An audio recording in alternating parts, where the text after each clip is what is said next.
November 9th, 1989. A press conference in East Berlin. A tired spokesman shuffles through his notes, gets asked when new travel rules take effect, and says the wrong word immediately. He'd misread an internal memo. The real plan was a slow, controlled opening over several weeks. But once that word hit the evening news, there was no controlling anything. Within hours, tens of thousands of East Berliners were standing at the checkpoints demanding to be let through. Guards with no new orders, terrified of causing a massacre, simply opened the gates. By midnight, people were dancing on top of the Berlin Wall with hammers, tearing apart the most heavily guarded border on Earth. Nobody planned that night. It happened because one man misread a piece of paper. So how solid was that wall, really, if one mistake could bring it down? And what happens in the version of history where that mistake never gets made? To answer that, go back a few months earlier, to a decision most people have never heard of. In 1989, Mikhail Gorbachev quietly told Eastern Europe something Moscow had never said before.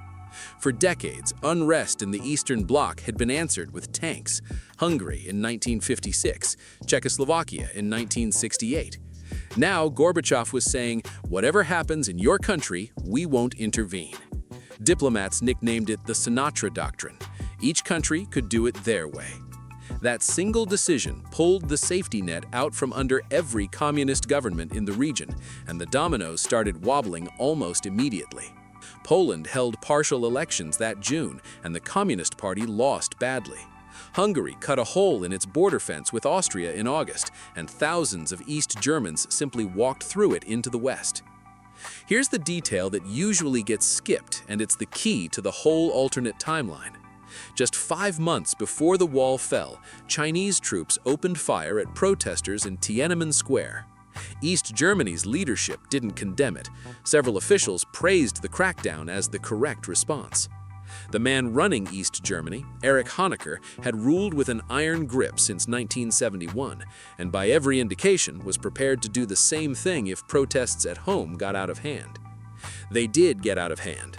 Through the fall of 1989, crowds in Leipzig swelled from a few hundred people to over 100,000 within weeks. Honecker reportedly began preparing security forces for a violent, Chinese-style crackdown right in the middle of Europe. The only reason it never happened is that his own party turned on him first, forcing him out of power on October 18th, just 3 weeks before the wall fell.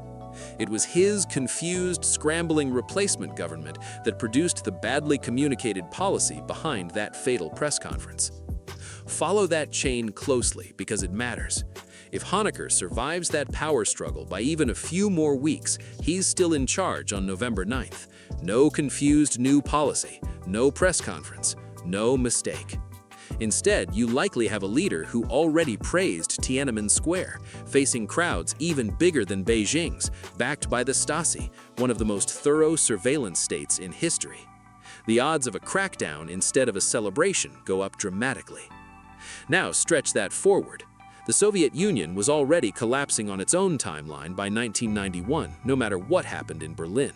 But a surviving East Germany gives Moscow's hardliners a working example that crackdowns can succeed, and a reason to prop the system up longer.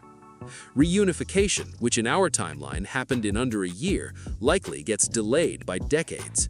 And a delayed Germany changes everything downstream. The EU's eastward expansion in the 2000s leaned on a strong, reunified Germany as its anchor. NATO's post-Cold War shape, still one of the most contested issues between Russia and the West today, might never have taken form the same way. And an entire generation of East Germans, who in our timeline got to walk across that border in their own lifetime, simply don't get that ending.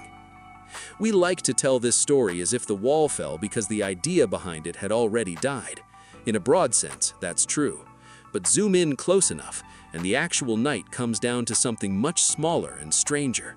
One leader losing a political fight by about 3 weeks, and one spokesman misreading a memo on live television. The wall didn't fall because communism ended.